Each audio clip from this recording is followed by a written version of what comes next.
Welcome to this special Italian wine podcast series brought to you in collaboration with Franciacorta DOCG. For the next few days, we will be replaying live sessions from the festival Franciacorta Digital Edition, held on Clubhouse. Stevie Kim will be moderating this 360-degree look into this amazing Italian wine pillar whose origins date back to the Renaissance period. People who tune in can also grab a free copy of the book Franciacorta's Origins in the Italian Renaissance by participating in a short quiz. Find more details by visiting www.italianwinepodcast.com. And remember, don't forget to follow us on SoundCloud. Likewise, you can check out franciacorta.net. Now, on to our show. Swirl, sniff, sniff, sip, sip, and spit. Once again, here we go. Swirl, sniff, sip, spit. While you drink, don't forget these tasting tips. Okay.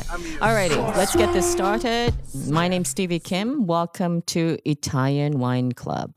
I usually run a weekly room on Thursdays, as you know, 8 p.m., and that's today, Central European time. So good to see so many of you back. Today, we will be talking about the different educational approaches to Franciacorta wines. This is a special clubhouse session dedicated to the exploration and promotion of Franciacorta. Why Franciacorta, you might ask? We are celebrating Franciacorta Digital Edition Festival, an entire month of celebration online, which kicked off just this week with a rich program dedicated to everything and anything about, including Franciacorta Satin, Rosé, Dosaggio Zero, for wine lovers and trade professionals alike. It is the digital edition of the Franciacorta Festival style and quality and identity of Franciacorta wine. So for the full program, check Franciacorta.net. Check that out, and you'll get the full program. Speaking of Italian Wine Podcast, I just wanted to thank everyone for following us. We've hit 1 million listen mark a couple of weeks ago. Also, of course, Rebecca is one of our podcaster.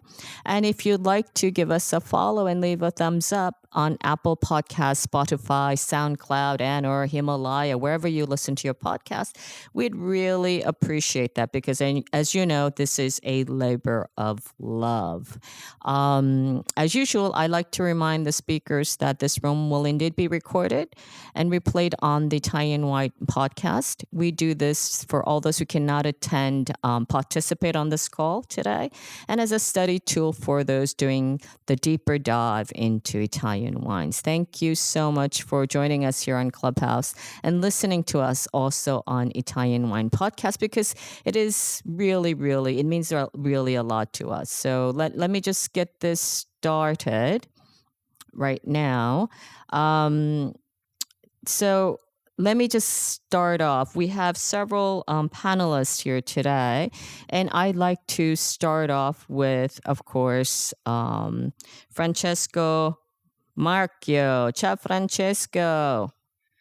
Ciao Stevie. Come Good stai? Bene. Thank you so much. Yes, I'm good. Thanks. So, Francesco is our new, of course, faculty. He has just joined us. He has the privilege and also the onore, as they say in Italian, with Professor Scienza to talk about all the different soils. Speaking of which, this is a first of the 3-part series about Franciacorta, and the next part 2 will be on June 14th. With Francesco, as well as Silvia Brescianini, who's the president of the consortium.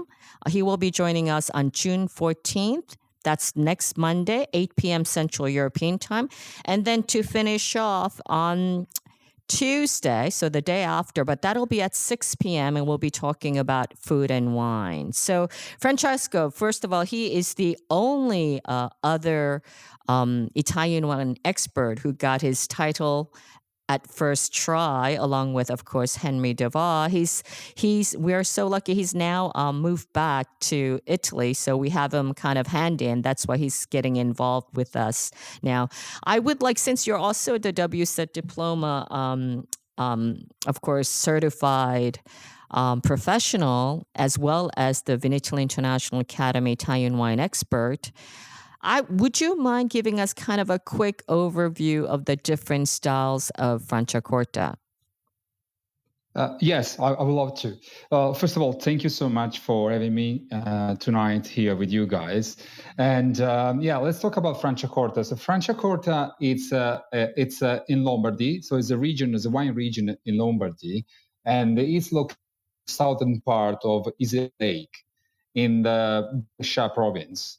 So it's not very big. It's not a big area like you can think about Champagne. It's actually small if you compare it to that, but it's all focused on quality. So the hectares planted are less than 3,000. If you think about Champagne, there are more than 30,000. So that's a kind of scale to understand the size of the appellation. And it's mainly planted on Chardonnay, which is more than 80%, and then it's Pinot Noir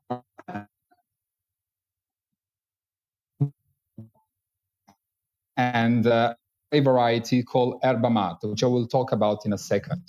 I want to introduce you also the style, actually, of Franciacorta. So it's a traditional method sparkling wine.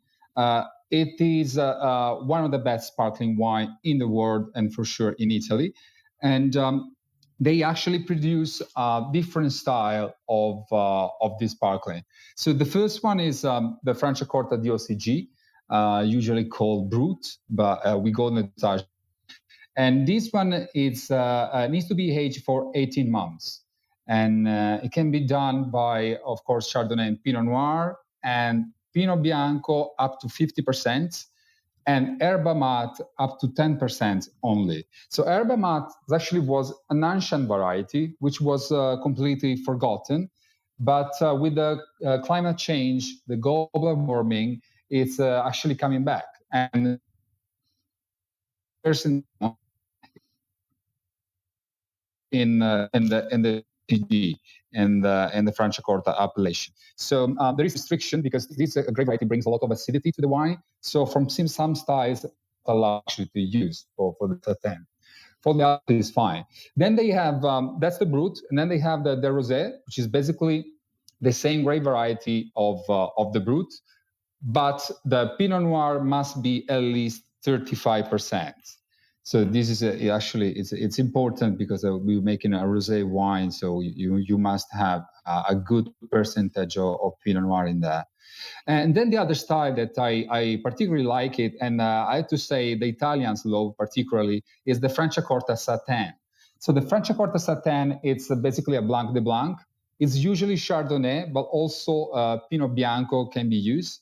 And it's a more softer and round style of Franciacorta. So the pressure which is produced, the atmosphere is lower. So the wine is kind of also the bubbles, the kind of rounder and softer. And this is the word satin coming from. Give this idea of something like silky. So the silkiness is the key of this wine. Beautiful wine for aperitivo. I really love this wine. And then we have the Riserva. So the Franciacorta Riserva, it's actually a wine that has to be aged for at least 60 months, while the Rosé de Satin is 24 months. And this is a style of Corta is a kind of the top wine usually from the estate. I have to say, Franciacorta is to make quite a brut style of wine. So the average brut is around 6 grams per liter residual sugar, so which is much less than champagne. So the trend, I think, in the sparkling wine market is to brut, but Franciacorta is already there. So in this way, they already naturally they see the market coming in that direction, which I particularly like it. Actually, I love Brut Nature. Especially. So for me, it's great. I love it. And this was basically the style. If you want some numbers to compare, Champagne, the minimum age requirement on lease is only 15 months, 15. So here we are 18, and we are 24 for the 30 for the Millesimato, which is another style of Franciacorta. And so it's all oriented on quality. It started much later than champagne, but of course, the DOCG came in 1995. But the first bottle was started. The revolution of Franciacorta sparkling started in the 60s in Italy, 1960. So now there are all the numbers to go to grow. In the last 10 years, the production grew about 10 million bottle more. So we are now, if I'm correct, around 15 million, more than 15 million bottles sold in 2020, which is really good. It's a really good number. I'm going to interrupt you for a second, Francesco. I do see some Yeah. producers in the audience as well. So if you'd like to come up at any point, please raise your hand and I'll bring you up to the stage. We are talking about Franciacorta today. And as you know, we are kind of geeky, this group, the Italian Wine Club. So I just want to remind everybody that today's learning outcomes are two of the following. One is to understand how different educational courses present Franciacorta to their students. And number two, to recognize what the different approaches to focus on. So, and we are actually giving out a short quiz from the contents of these clubhouse sessions. And participants will receive a copy of the book, The Origins of Franciacorta in the Italian Renaissance. So for more details will be discussed, just to keep that, suspense going. More details will be discussed in the next sessions. That's on Monday and Tuesday as well. And again, Monday we'll also have the privilege of having, hopefully, Mr. Brescianini, who is the president of the consortium. Francesco, let me ask you another question. You are also a VIA educator. What is the scope or learning objective of understanding Franciacorta for the students, for the VIA students, for example? Yes, thanks a lot for this question. I really think that we need to let the students to understand the potential of the region and the uniqueness of Franciacorta. It's the ideal location for sparkling wines production. The climate, the soil, the know-how, and the historical background, it's really, really important. So when it comes to this, in this region in Italy for sparkling wine, we always need to think that here wine is a part of a culture. So it's something that is starting for a long time back in the very old days. In a world where sparkling wines are booming, we need to let the people to understand, and our students to understand, of course, how important it is to have a tradition behind. Especially for sparkling wine, experience and the know-how, I do think is a key factor for a quality product. So with the first message we need to pass is a very high quality wine, which is unfortunately abroad, especially in Asia, where I stay for a long time, the people, not only in Asia, actually, also I experienced this in UK too and other countries. So the people tend to call champagne any sparkling wine. So we need to change that. So this is the first mission. We need to let the people understand the quality of traditional metal sparkling wine can be done. And in Italy, we have a very, very, very high quality product like Franciacorta. I think that the great asset that we give to the students is not only the notions, because they can have notion from a book, really. They don't need someone that wants to talk in details about that. They can study if they want. And this is what other organizations, actually, they do that. But we like to talk also about the history of Franciacorta.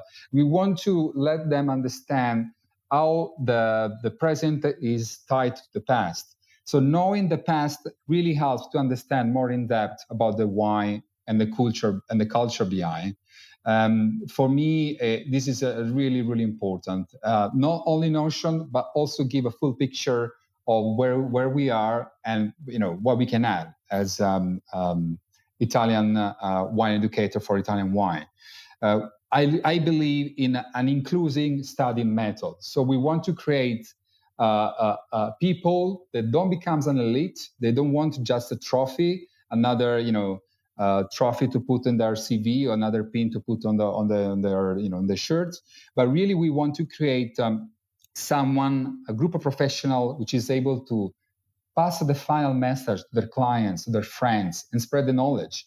I was really surprised the first time I went to Japan, in Tokyo, and there the people, they really know more about Franciacorta than they do the rest of Asia. They are really, really good on Yeah, that. I think their popularity is in Japan. Franciacorta is amazing.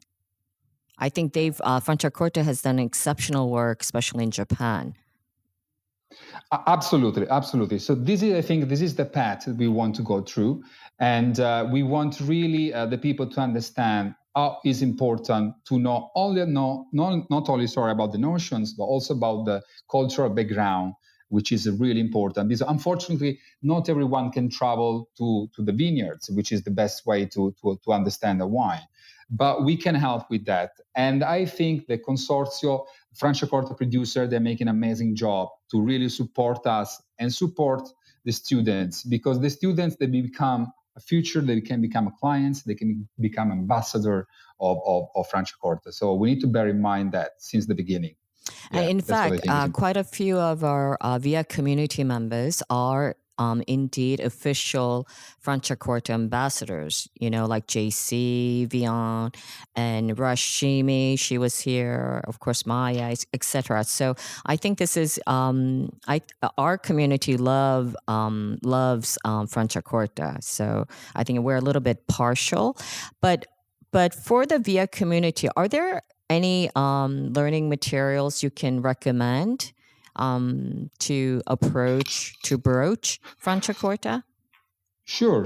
I think it's the great way to start is the official website, franciacorta.net. And it's a great to have the starting base information, but also it's really good because you can browse. I didn't know that there was a book tonight, but I'll give away another tip that you can browse actually for free the book on their website, The Origins of Franciacorta in Italian Renaissance. It's just a great book because also the introduction was written by Corinne O'Keefe, which I say hello, and it's really, really good. Another book, which is in Italian, but you must learn Italian only for this book. It's the Atlante Geologico dei Vini d'Italia. yeah, just like very light reading. Yeah, exactly. Very light reading. But no, it's written by our Professor Scienza, our chief science. And it's a great book. Even the pictures and all the diagram they have, you can find there. You really go into soil and deep in the soil and geology. And it's not easy, but it's definitely a book that is worth it to spend some time on it. And especially if you're a geek guy, I think it's interesting. Well, thank you very much. We have, of course, other panelists. So I'm going to move on to Andrea Ebbi. She's our Italian wine, of course, ambassador as well. But she's our quote unquote a bit of competition. But because we are fair and balanced, Italian Wine Club is a neutral territory. We have invited her because she's also the program director for Wine Scholar Guild. She's also Stage 2 Master of Wine student, and she owns a consulting firm from Canada, Winnipeg. So, let's just cut to the chase, Andrea. First of all, hello, how are you? Hi, Stevie. Thanks for allowing the enemy in. Yeah. It wasn't my idea. It was really Rebecca. Well, thanks, Rebecca. But can you share with us how the module of, you've done, of course, you've touched everything, MW, the Guild, and of course, VIA. So let's start with MW, the Master of Wine program. How is the MW program approaching sparkling wines and Franciacorta in particular? Well, I think first of all, I'd have to start off by saying that the MW program is really, the MW sort of instituted itself as more of an examination or a certification body, not an educational body. So essentially, when you are accepted into the program, you are signing up for a program of self-directed study. So you're provided with a syllabus, and the direction as it comes to sparkling wines is sort of all-encompassing. So you're expected to be able to kind of speak about sparkling wines across production, across marketing, contemporary issues. So really, you're looking at sparkling wine from the vine to the glass to the marketplace sort of thing. So the way the program works is that you are in your second year. You're kind of challenged to complete this series of examinations, and there's 3 tasting papers, one based on white wines, one based on red wines, and another based on sort of the mixed bag. And that's where you would encounter something like a Franciacorta in this sort of mixed bag of wines. I will say, in my kind of experience with the Institute so far, in all of my course days and session days, I've only encountered one Franciacorta on the blind tasting papers. Champagne seems to come up a little more frequently. Just a tad bit, right? Yeah, just a tad. But it was very, it was interesting because the question that it was set within was, you had, these 2 sparkling wines come from the same country.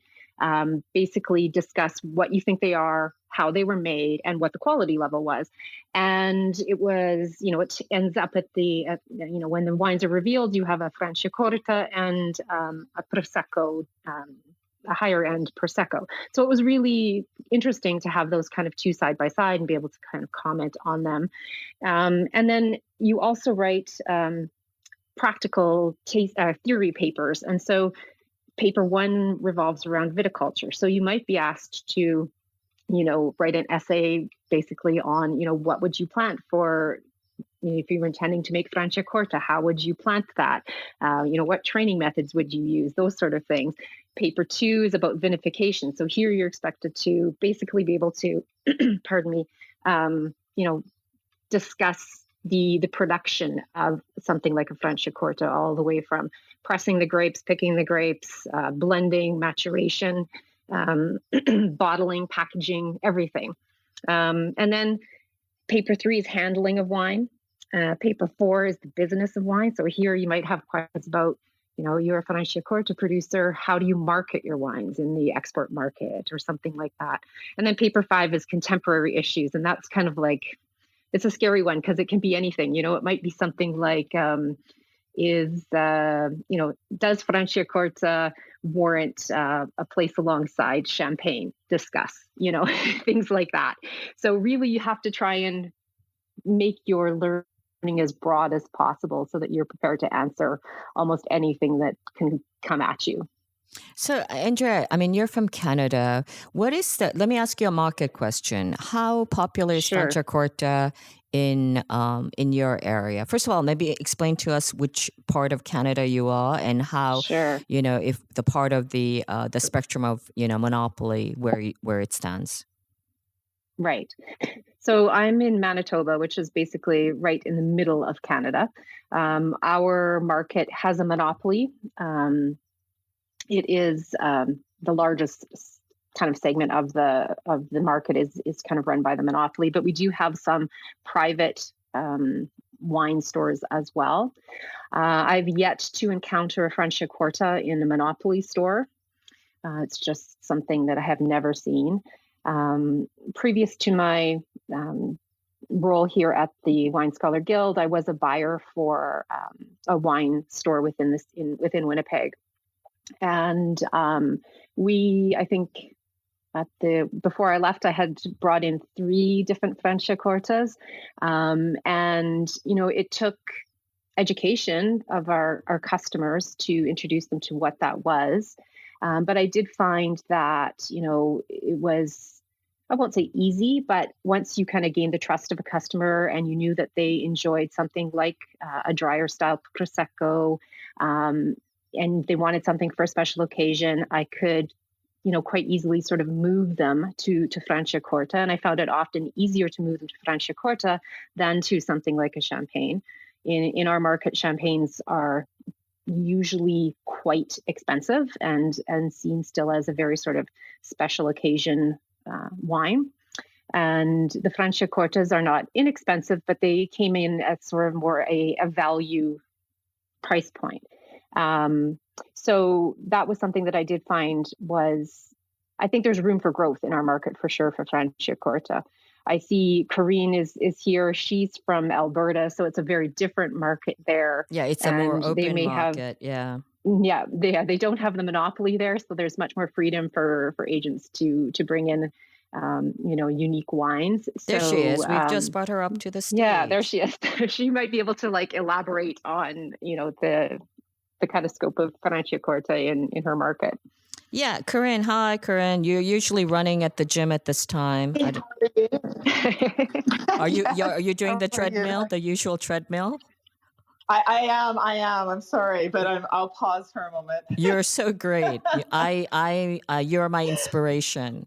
Listen, so tell us a little bit about you're doing the MW program as well, and tell us a little bit about Franciacorta in of course, Alberta is completely a different story, different animal. Tell us what's going on in your market. Yeah, I mean, Alberta, as Andrea mentioned, is an open market. So we don't have the monopoly.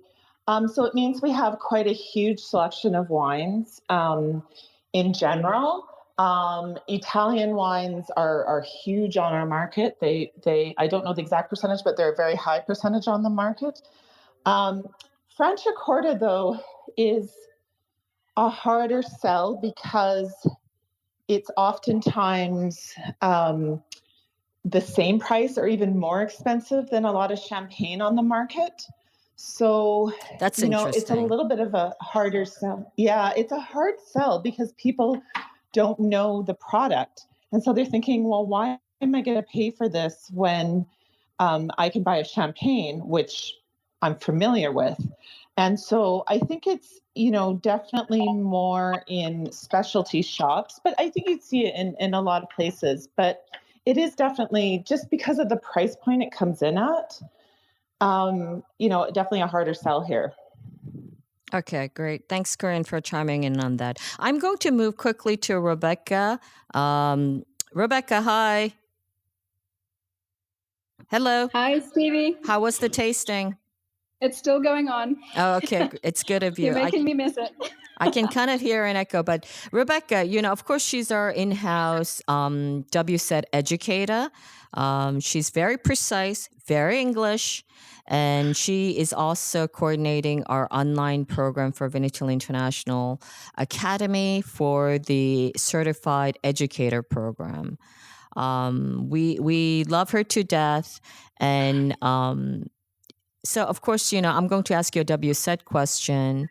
Tell us, how many pages, something like really banal, how many pages are dedicated to Franciacorta versus Champagne or other sparkling wines in WSET? Oh, we're talking about the diploma, obviously, right?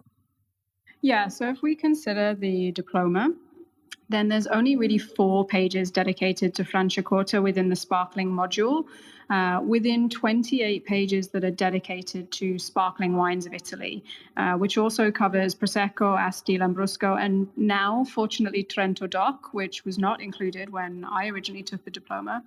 In comparison, sparkling wine production for France is covered in 32 pages, so not too many more. But there are 11 pages dedicated to champagne. So that's where you really see the difference, I think, in the approach for WSET. 4 pages for Franciacorta, the sort of premium sparkling as we think of it for Italy, compared to 11 for the premium sparkling of France.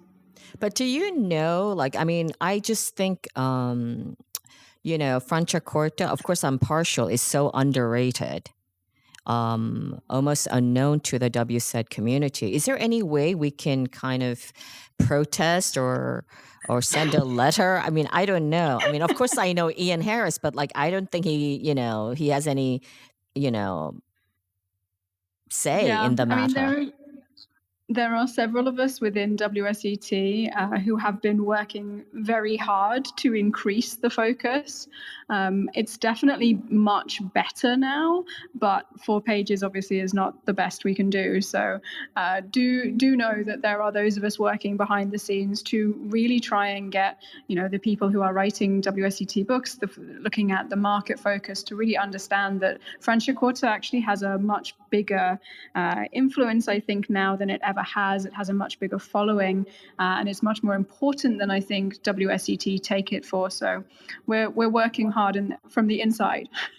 So listen, as an educator, as a WSET educator, what are their learning objectives for the students prior to tasting and theory with regards to Franciacorta? Well, basically, WSET are very like myself. They are Malto-British, and it is very strict in terms of the learning outcomes because they don't differ across any of the sparkling wines. Really, what WSET are trying to do across the sparkling module is make sure that all of the principal sparkling wines are put into this greater global context. So what they expect is for students to understand the principal sparkling wines of the world in terms of their style, quality, and price, but also the growing environment, the grape growing conditions, winemaking, industry associations, labeling terms, and how wine business then influences the style, quality, and price. So one of the things that I like about the WSET approach is that the learning outcomes don't change for anything you're looking at. So you're always going to be learning the same thing, needing to have the same objectives, whether you're talking about Franciacorta or whether you're talking about another sparkling wine. And this is the same with tasting. The idea is always to be able to taste and evaluate accurately and objectively and place it in this kind of global context.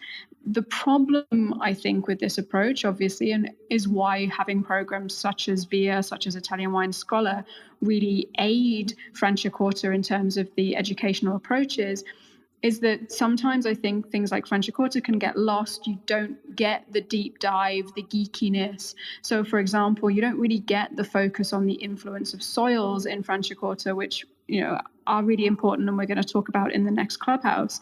This really gets lost behind other things. And whilst I think it gives you a great global overview of these premium sparkling wines, the ability to do that deep dive just doesn't really exist in the learning outcomes, and students can do that themselves. And I always recommend to students that to get a greater context, like Francesco was saying, you go to the Franciacorta website, you use those resources because you're really not getting them in the materials that WSET are providing principally for students.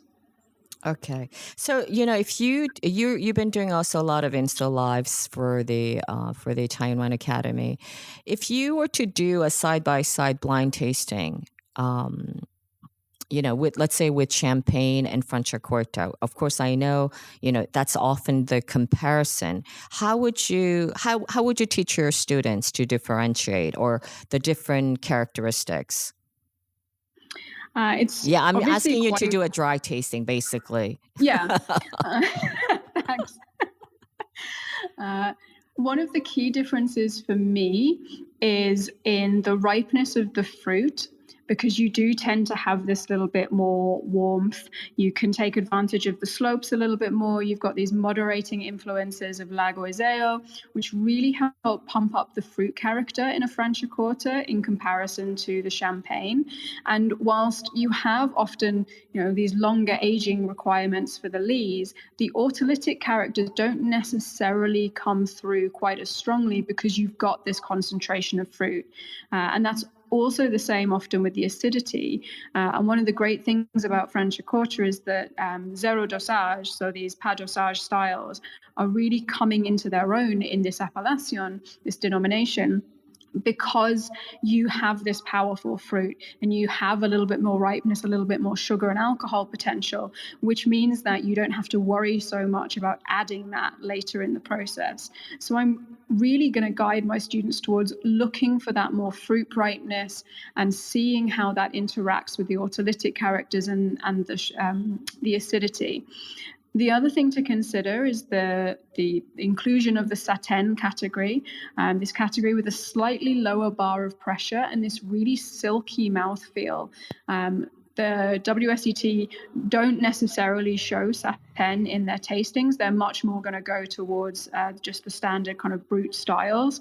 But when you are looking to do those tastings, I advise my students to also taste those styles to really understand the different ways that Franciacorta can express itself because of this fruit ripeness and because of this extra interaction with ripeness of fruit with sugar levels and with acidity. Would any of the panelists would like to challenge Rebecca, Dr. Rebecca Lawrence? Thanks, Jacopo. I see you flashing. Okay, Jacopo. Okay, ciao, Jacopo. Hi, Stevie. Hi, everybody. I finished driving now. I can speak without risk my life crashing. So I appreciate that. Actually, Rebecca was super right. I would like just to add a little thing. As Francesco said in the beginning, in the Franciacorta blend, we usually find always Pinot Bianco too, and Pinot Bianco is a semi-aromatic variety. So we have this super floral white flower character that is very typical, and we often find that in Franciacorta, and we don't find that in Champagne, for example. Listen, Jacopo, while we have you, I mean, of course, you're a perennial student because you're studying WSET diploma because I made you. Of course, you have completed VIA, luckily. You are also stage 2 MW. Now you are studying some CSW, all these things. Like, what? First of all, why are you doing that?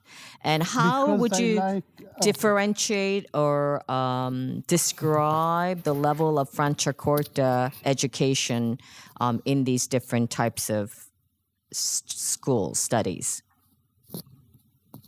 Okay, first of all, I study all the stuff because I'm a damn geek, but most of all because I like to study wine with different approaches. So I studied wine basically in the beginning in Italy, and then I learned something more when I entered the first time in NW that wine is not at all in the world seen as we see wines in Italy.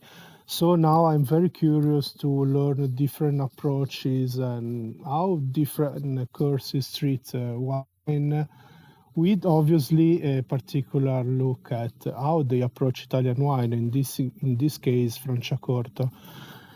Let's start with the last course I'm following, that is Certified Wine Specialist. Actually, Certified Wine Specialist as in similar way of WSET, an entire chapter dedicated to sparkling wine method, so a technical part, and then for each country there is Hello? Hello? Can anybody hear Jacopo? No. Oh, okay. That wasn't just me. All right. Andrea, I forgot to ask you, the Italian Wine Scholar Program, how much is dedicated to Franciacorta? So it comes within the Lombardia chapter, and I would say it's about 2.5 sort of full pages dedicated to Franciacorta. And yeah, it's kind of the program set up by sort of region. So we do cover Trento, Doc, etc., and then Franciacorta as well. But yeah, it's about 2.5 pages within the course. Okay, great. Let me just quickly reset the room. We're talking about Franciacorta, the different educational approaches. We are with various educators from various programs. with, of course, Italian Wine Scholar Program, Vinitaly International Academy. We're a little bit partial about that. And then the Master of Wine Program, et cetera, et cetera. So if you like to chime in, please raise your hand and we'll bring you up onto the stage. I see some Franciacorta ambassadors, actually. So if you'd like to come and contribute in some way, please let me know and we'll bring you up onto the stage. We have a guest, Christopher. Ciao, Christopher. Walkie, tell us a little bit about yourself. You're the founder of Glass of Bubbly. Would you like to contribute? Do you have a question for any of the panelists regarding Franciacorta? Can you guys hear Christopher? Nope. No. Franciacorta wine at present. Oh. And hi, Christopher. Would you mind starting over because we didn't get you in the beginning? Okay, no worries. I'll move closer to the Wi-Fi box if that helps. I'm having the same problem in Piemonte. I don't know if you're nearby, but no, unfortunately, I wish I was. I believe you may, but I'm not. No. Christopher, go ahead, please. Okay, yeah. So Glass of Bubbly is a kind of information website. We do awards in London for champagne sparkling wines, and we do London's tasting as well. Franciacorta I know well. I've been a few times, guest of Mosnell, and obviously the wonderful lake. I just want to say Franciacorta is also wine tourism. It's incredible. It really is a fantastic region. I've got a small tasting I'm doing soon with some Franciacorta labels, Rosé and Satan and etc. And I think it's a very good sparkling wine, sometimes behind Prosecco and behind Trento, but it's going to make... Hello? We lost him again. Yeah. Okay, Christopher. I don't know where he's from. Christopher, we lost you again. Sorry, I don't know why then. I've got good signal here, so sorry. No problems, no worries. Christopher, where are you from? I'm from the UK. I'm based in the UK. So would you like to give us a little about the UK wine market for Franciacorta? Franciacorta, I would say, is the somewhat lesser known of Italian sparkling wines, behind Trento, behind Prosecco, obviously. And I think, but it's a wonderful region. It's an amazing wine tourism region. There's some amazing wines there. I'm doing a tasting very soon on Instagram. I know the flavors are amazing. But I think it just hasn't had immense marketing into the UK market. Great. Christopher, did you want to say something else before we move on to another panelist? No, I think I'd just like to listen. I'm really enjoying listening, so I thank you for my chance to speak. Great. Thank you. Hope to see you in Franciacorta soon. Cheers. Cheers. Lan, ciao Lan. Ciao Stevie. How is it going? Did you participate in the tasting? Is it still going on? Yeah, I just escaped from the tasting. It was good, but not as good as the Franciacorta Clubhouse. Yes. Listen, Lan, tell us a little bit about this year's program, the flagship program for Franciacorta. So I would like just to give you a little bit of history of how the course has evolved. Yes, please. At the very beginning, the course was 100% on grape varieties and native Italian wine grape varieties. So when we talk about the course, Franciacorta was not really part of the course even. And talking about the course at the very beginning, we educated students about Lambrusco, about Durera, all the different sparkling wines made from Italian grapes. But starting from 2018, when the new faculty moved in, we realized that sparkling wine is an important element, component of Italian wine. So at that moment, the faculty actually inserted a warm-up session, which is called Sparkling Wine of Italy. That's how we started to focus on a little bit on the traditional method sparkling wines, including, of course, Franciacorta. Then, with the support of Franciacorta Consortium, we were able to host the first tasting labs in Hong Kong course. That was back in 2018. I think Franciacorta, the consortium supported us around 2019 and 2020 of each of the classes. Then starting from 2018, we were able to do the tasting labs for Franciacorta, and that was a work-around tasting style. You have the different type of wines from various producers and put on the table so students can taste freely while they discuss the wine and exchange their ideas with the other students. And this year, with something different, because in the past it was just work-around tasting, and this year we changed the format a little bit to insert Franciacorta as one of the master classes. By doing that, students will be guided through the tasting about Franciacorta. So this could be a little bit more systematic, and by doing so, we will be able to also to get the essentials of Franciacorta still to be able to taste as many wines as possible. We actually had also Franciacorta in America when we did the tours, right? As well as China. I can't remember. Yes, as well as China. It was difficult because now we usually prefer sweet version of sparkling wines as our palate goes, but Franciacorta was somehow or is somehow present in China, so we were able to get some signature wines in China as well for the 2019 Chengdu class. Okay, so listen, let me just reset the room because we have about just a little bit more than 10 minutes left. So if anyone would like to jump onto the stage, this is a good time for you to do it. It's your last chance, really. Let me just remind you, everyone, that there will be a continuation, part 2, Understanding Franciacorta Soils, on Monday, 8 p.m. Central European Time. That's always on the Italian Wine Club. And that'll be pretty geeky. If you guys want to do the deep dive into soils, we will also have the president of the consortium. He certainly can give us a little deeper insight into the soils.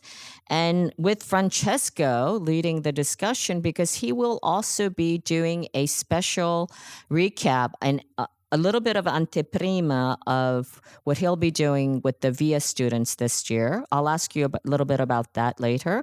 And then, of course, the last bit, which is on Tuesday, and we'll do that a little bit earlier because everyone's so damn busy. That's 6 p.m. Central European Time, and that's kind of a fun topic, food and wine pairing. And we'll also have Mark Millen. He has written 25 books about wine and food. So he'll be joining us as well on Tuesday. That's 6 p.m. Central European Time.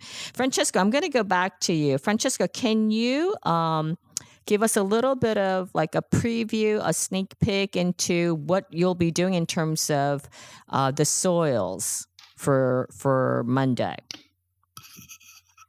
Oh, yes, absolutely. We will actually introduce Franciacorta under the geology profile.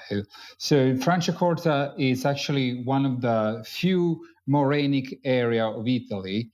That means that it was created by a moraine. What is a moraine? It's a wine that we call wine from the ice wine, which has nothing to do with the sweet wines, but ice wine in terms of geology. So it is coming from the movement of the glacial, which is going back and forward, was bringing deposits and on the area, and was slowly creating the soil of Franciacorta.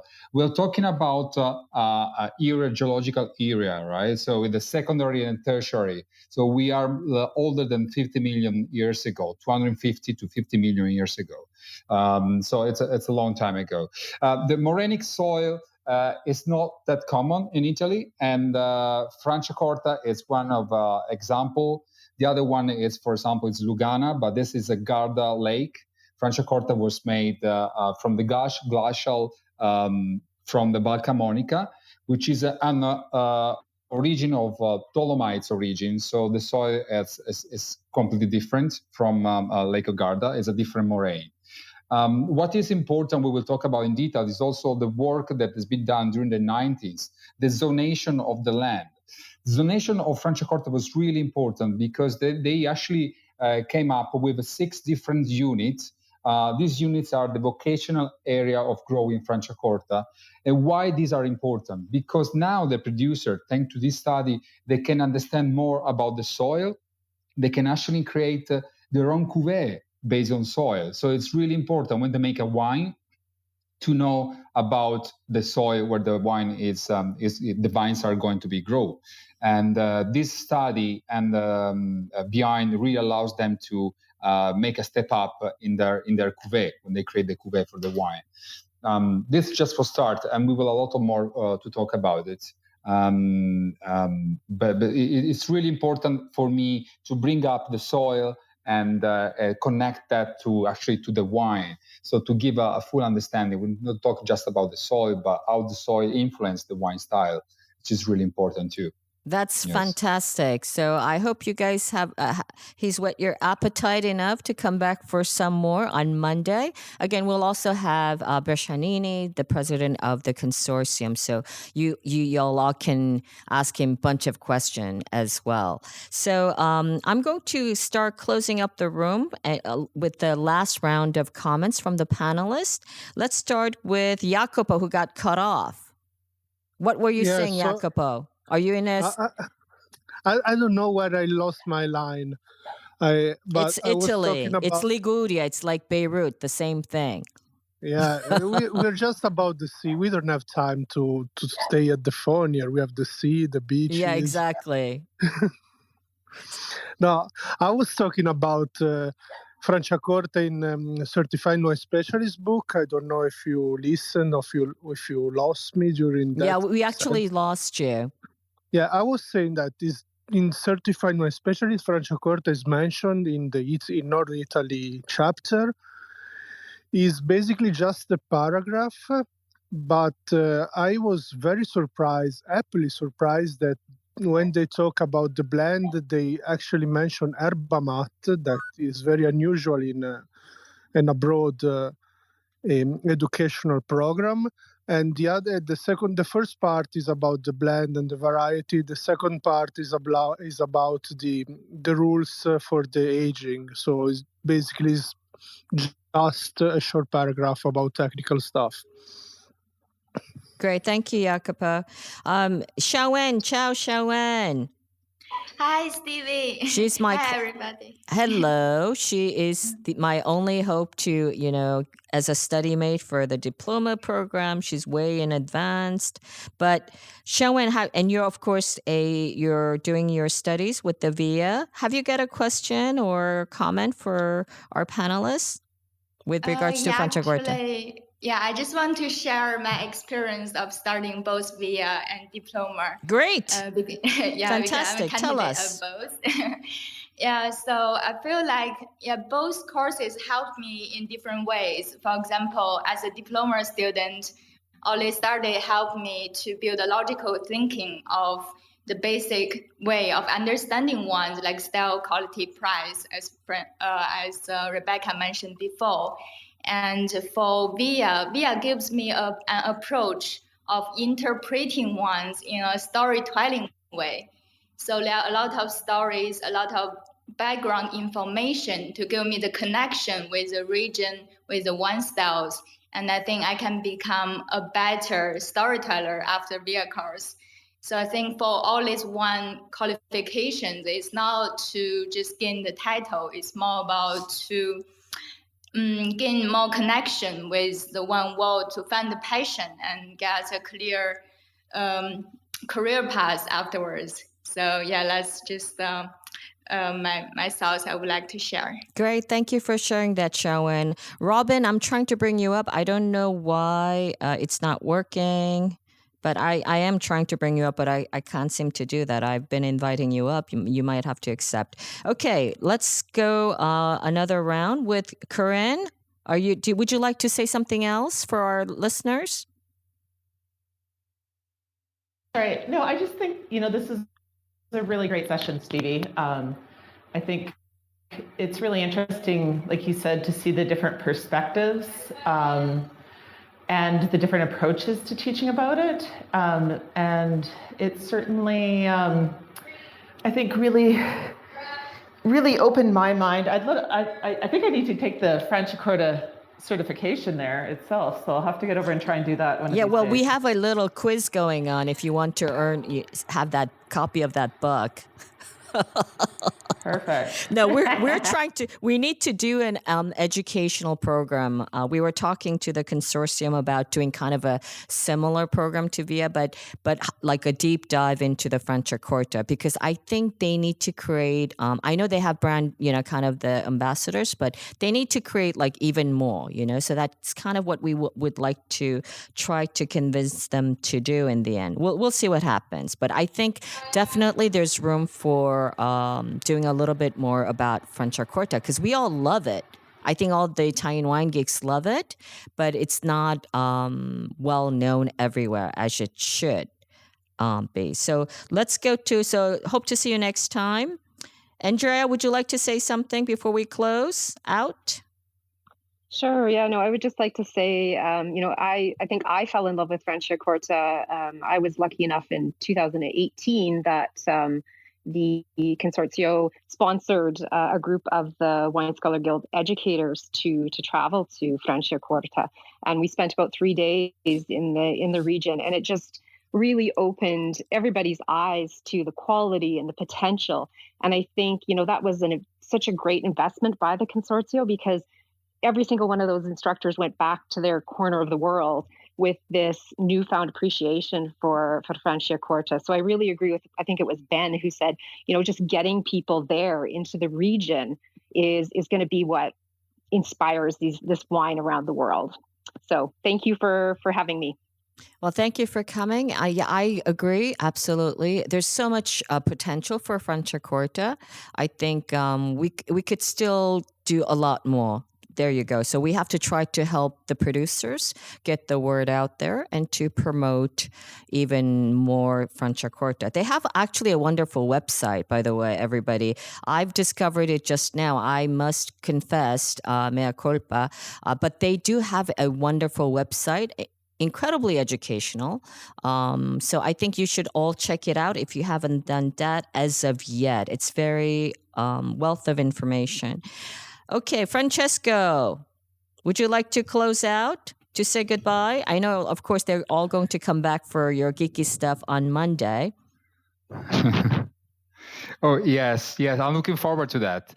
I want to say thank you to everyone. Thank you to you. And I share what Andrea just said. I mean, this was really eye-opening. And I really like the fact that we get to know how actually Franciacorta is explained outside Italy, which is that's the point at the end of the day. We need to let the people know about Franciacorta, because most of the people, they just don't know. But if they try the wine, they realize the quality, then it's much easier. Of course, they can visit the winery and the land of Franciacorta that we fall in love. No doubt with that. I absolutely believe that. So thank you so much for tonight. Great. I'm looking forward to next Monday. See you on Monday. Don't go anywhere. Okay, Rebecca has dropped out because she needed to go back to her tasting. Lan, would you like to say something before we close? You will be the last speaker. Thank you, Stevie. I would just say life is a journey. So please, all of you, join me in the wildest imagination. Think about your life with Franciacorta. So for us Chinese, we value the few moments. When we first got into university, that's around 18 years old. So we would celebrate the special moment with a bottle of Franciacorta, not just brut. Then when we maybe get married one day, so we should certainly enjoy a bottle of Satin because it's so famous for its softness. Then when we first have our child, we should probably open a bottle of Franciacorta Rosé because it's red. We love red. Red just symbols happiness, and that's who could be happier when you become a dad or become a mom. So that's a moment to open a bottle of Franciacorta Rosé. Then eventually, when you kid goes through the school, you are the responsibility are off your shoulder. So that's a moment you should certainly open a vintage Franciacorta. And then eventually, when you retire, that's the moment you enjoy life. Please just open a bottle of Franciacorta Riserva. That should be the ideal life for me with Franciacorta. That's it. Thank you. Okay, great. And for those of you who haven't seen Lan recently, he wrote a poem for all of our fortune cookies, also for Easter. It's pretty hilarious. We'll share some of them when you guys come to Verona. A huge shout out to the VIA community, Slawek, our number one Italian wine podcast listener, Paul, Melissa, Carrie, Erin, and I see Laika, I see Eric. Oh, Enrico. And I see, of course, Annie. Pasquale, I know he's doing all the rooms also with you, Priest, Fermented Boss. So listen, Robin, I tried bringing you up, but I wasn't able to do that. Please come back for more on Monday. And I am signing out with our sigla. Ciao, ragazzi. Swirl. Ciao, ciao. Ciao, lunedì. And spit. Once again, here we go. Swirl, sniff, sip, spiff. While you drink, don't forget these tasting tips. Swirl, sniff, sip, and spit. Once again, here we go. Swirl, sniff, sip. Thanks for listening to this special Italian wine podcast series brought to you in collaboration with Franciacorta DOCG. This was a replayed live session from the Festival Franciacorta Digital Edition that was held on Clubhouse. Don't forget to follow us on SoundCloud, and likewise, you can check out franciacorta.net. If you enjoyed listening, feel free to donate by visiting www.italianwinepodcast.com. Any amount goes towards equipment, production, and publication costs. Until next time on the Italian Wine Podcast.